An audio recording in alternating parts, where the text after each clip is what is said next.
Čaute, tu je tréner Marek a dneska si spoločne prejdeme krátky funkčný tréning zameraný v štýle Goata, ktorý je jeden zo systémov zameraný na biomechaniku. A jediné, čo na to budete potrebovať, v prvej časti to bude roller a loptička, ale keď to nemáte, tak vôbec nevadí, môžete rovno skipnúť tento tréning na čas, kde sa iba cvičí a tam nebudete potrebovať absolútne nič. A samozrejme, ak vás zaujíma cvičenie, funkčný tréning, pohyb a pohyb pre zdravie, tak určite mi dajte like, subscribe a budem sa vám snažiť prinášať veľmi kvalitný content, kde si nielenže zacvičíte, ale aj sa niečo naučíte. Ale v tejto prvej časti sa zamerám trošku na myofasciálne uvoľňovanie s malou loptičkou a s rollerom, takže uvoľním si chodidlo, potom trošku predné stehná bedra, lebo to je moja achilová päta, ako sa hovorí. A keď to zaradíte ešte pred samotným tréningom, tak ten efekt z tej goaty, keď to tak nazveme, bude o mnoho efektívnejší. Takže plantárna fascia. Začínam presne týmto, že si nájdem nejaké bolavé miesta, kde sa snažím vyvíjať tlak. Nebehám len hore-dole, som tam, vyvíjam tlak a držím. Mám niektorých klientov, ktorí tu dokážu fakt stráviť desiatky minút a nedajú na to dopustiť. Za mňa úplne treba začať pekne od spodku.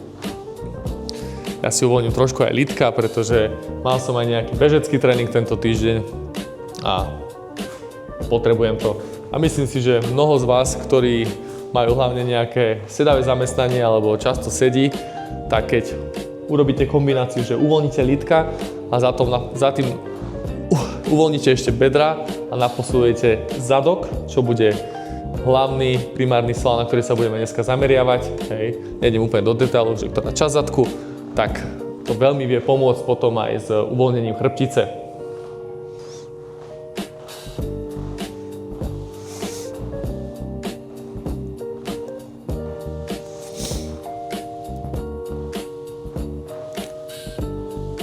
Nastaviť si to do stredu medzi bedrový a kolónny klb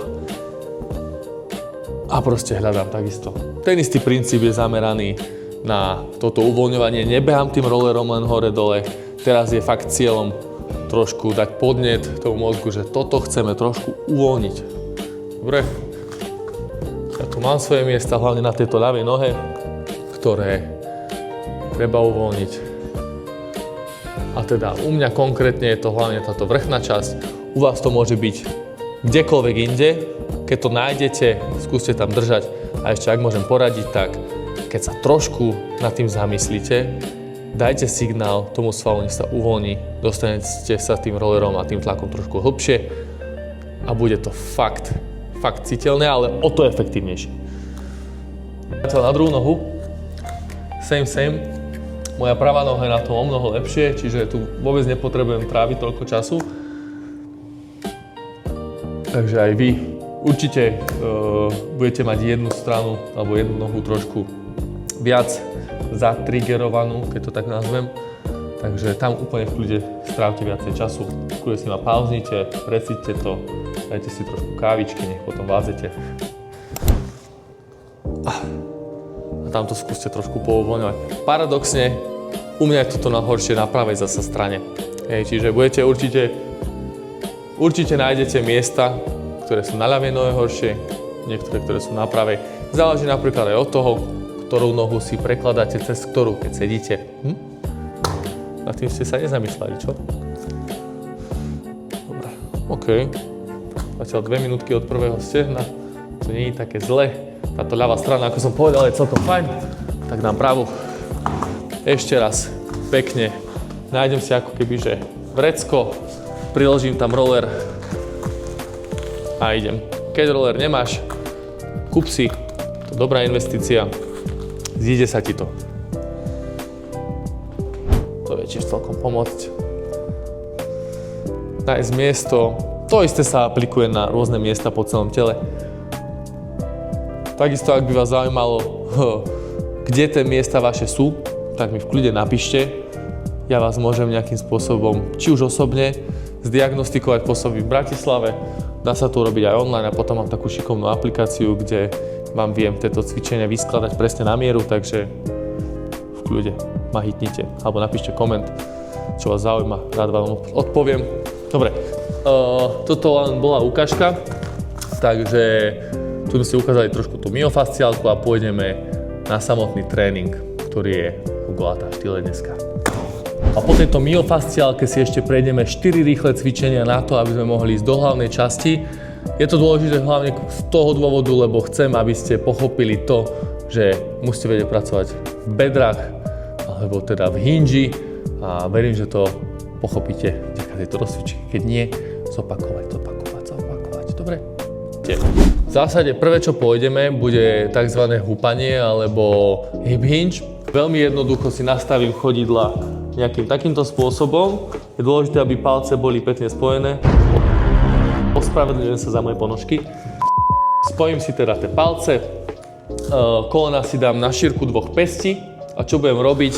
Dám si ruky pekne takto pred seba, budem sa pozerať pred seba a budem si iba takto pekne dosadať medzi päty a jemne sa húpať.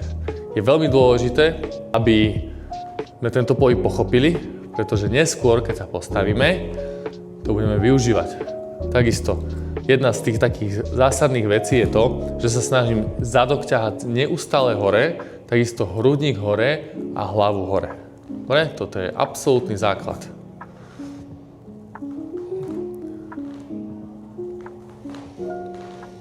Vidíte, všetko to pracuje tu na cez sedacie svaly. Ak cítite predné stehna, vôbec nevadí, ale len to znamená to, že ste tam trošku viacej natonizovaní a neviete úplne ideálne pracovať ako by cez tie sedacie svaly, ale to chce proste čas. Dobre, povedzme, že mám hotové. Ďalší cvik v zásade bude veľmi jednoduchý. Budem pokračovať v tomto nastavení. Sadnem si takto na päty. Ak to neviete, dám sa len trošku dopredu. A takisto. Len sa húpem. Chcem, aby sa dotýkali zeme maličky, ale takisto palce. Zásada je stále rovnaká. Ťahám zadok hore, hrudník hore, pohľad hore. Stále to je o tých bedrách. Snažím si dosadať do bedier. 3, 2 a 1. Teraz si sadneme takto na tie päty. V zásade, čo spravíme, dáme si dlane na stranu hlavy, nakloním sa trošku vpred a pôjdem s nádychom pekne. Spojím lakte, s výdychom lakte oddialím od seba. S nádychom spojím, s výdychom oddialím, takisto 20 krát.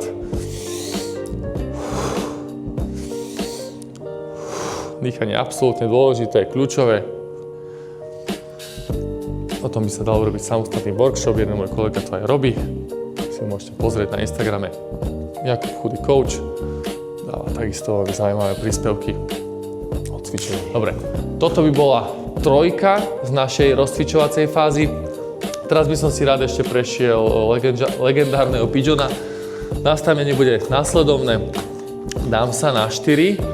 Teraz jednu nohu vzadu vystrem, túto prednú nohu iba takto potočím, dobre? Ruky zatiaľ necháme stále v strede, neviem to moc komplikovať. Zadnú nohu si tak odľahčím, dúfam, že ju je vidno. A jediné, čo teraz robím, je, že sa húpem dozadu a dopredu. Ja sa rýchlo prejdem na bok, vy stále buďte v pozícii, ale aby ste to videli, že chrbát je pekne rovný, zadok hore, hrudník hore a idem dozadu, dopredu. Nádych, výdych. Chcete fakt cítiť, že pracujete cez ten sedací sval. Tak. Veľmi jemný malý pohyb. Vôbec nemusíte ísť do nejakého brutálneho rozsahu. Ide o to čo najviac nacítiť. Dobre? Keď ste frajeri, môžete ruku odobrať. Stále pracujem cez ten zadok. Keď ste úplne najväčší frajeri, dáte to úplne dole, ale už to je veľmi náročné potom. Takže odporúčam začať s kompletnou oporou rúk. Dobre, to je nastavenie druhá noha. Som na 4, vystrem teraz moju pravú nohu, ľavú potočím pod seba. Hej, to otočenie je v bedre. Ruky nechám rovno, uvoľním zadu chodidlo, ak by to šlo do krču, zaprite sa palcom. A idem. Nádych, výdych, nádych, výdych. Čas ide. Dobre. OK, toto by bolo všetko z tejto rozcvičovacej časti a pôjdeme na tú hlavnú časť, ktorá sa bude pozostávať z 8 cvikov. Takže let's go. Dajte si trošku ešte vodu, OK? Hlavná časť bude pozostávať z 8 cvičení, ktoré budeme rotovať v 3 sériách.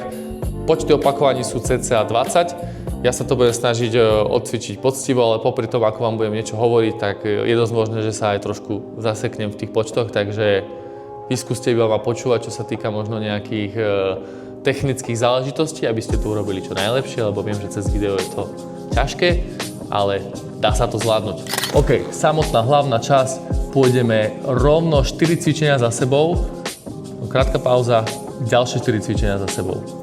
Dám si nohy na šírku peste, dám si ruky pekne pred seba, hrudník, hlava napriamené a jediné, čo robím, je to, že dvíham takto pety. Dobre? Všetko v tých 20 opakovaniach približne. Komplikované.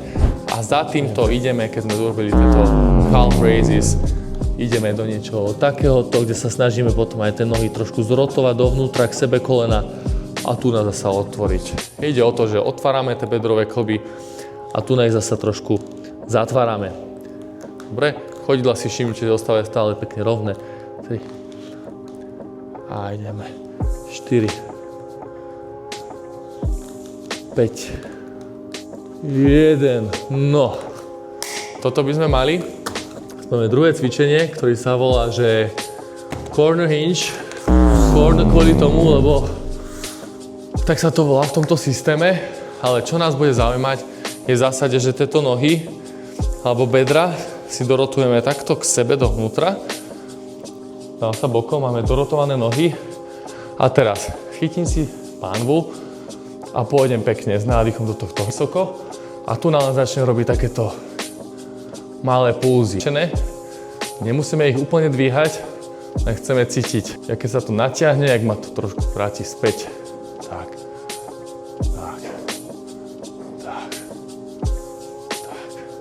Ešte 5, 4, 3, 2, 1. Super. Musíme sa aj pozrieť. Bude tento drop-in. No, toto je trošku technickejšie, ale že to zvládnete. Teraz chytím sa jednou rukou steny.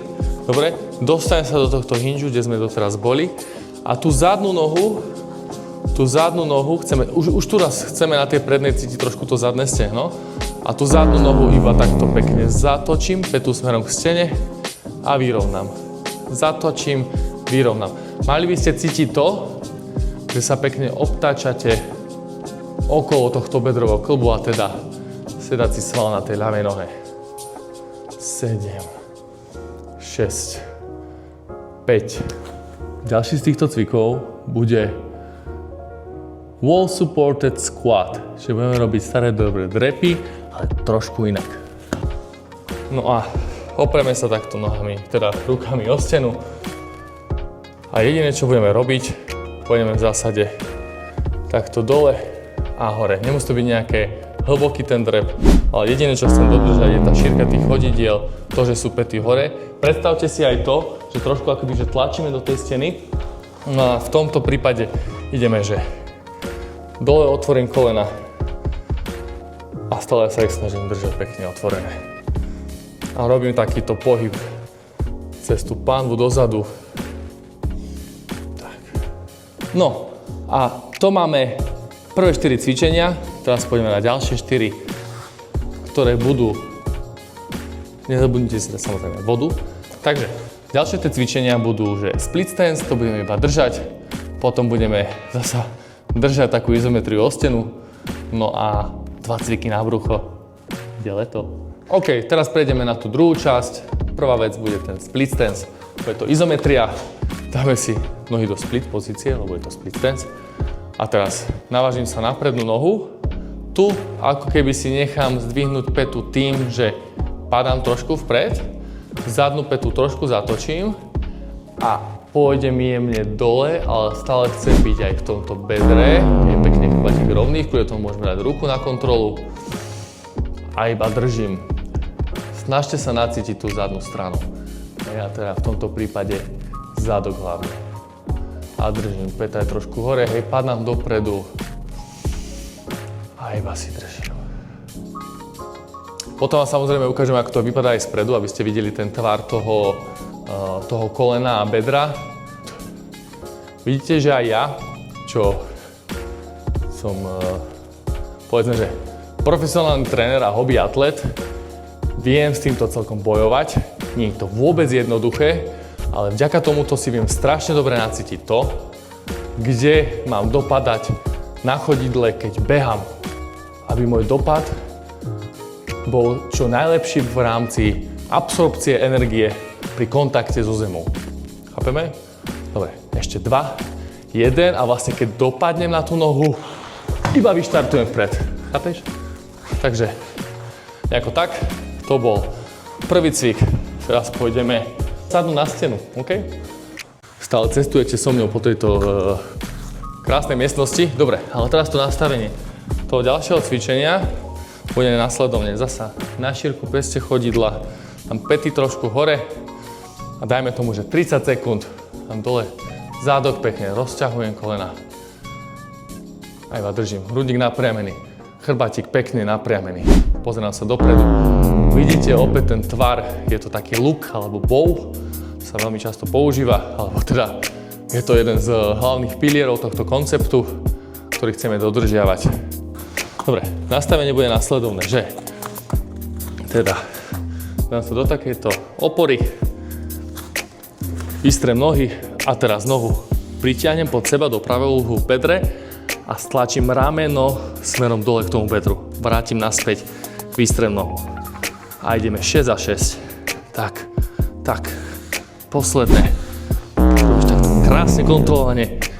To potom není vôbec jednoduché. Dokonca už som sa aj zapotil. No a posledné cvičenie v zásade je veľmi jednoduché, veľmi obľúbené, ale keď to urobíš týmto spôsobom, budeš to lepšie cítiť. Takisto vieš si ním výborne odľahčiť trošku tvoj chrbát. Takže láhneme si na zem takýmto spôsobom. A teraz čo budem chcieť robiť? Dlaňami sa budem snažiť dotknúť vnútornej strane päty. Vnútorná strana päty. A idem raz, 2. Hrudník aj trošku dvihnem. Bradu trošku zatlačím dole. Nech ma neboli krk. A idem 40 opakovaní. Ešte raz, 2, 3, 4, 5, 6, 7, 8, 9, 10, 3, 4, 5, 6, 7, 8, 9, 40. Dobre, takže teraz máme hotových všetkých 8 cvičení v jednej sérii. Keď chceš ešte ďalšie 2 série, pretoč naspäť na začiatok tejto série. Tu napíšem, ktorá to je minúta. A opakuješ ideálne ešte 2-krát, než prišiel obed. Som veľmi hladný, takže idem sa najesť. Vidíme sa pri ďalšom cvičení. Však ťa môžem poprosiť, keď mi dáš like, subscribe, nejaký komentár, tak ma to podporí v mojej tvorbe a budem omnoho viac motivovaný. Mám tu pridávať nejaké rôzne zaujímavé videjka, či už vlogy, či už nejaké edukačné záležitosti.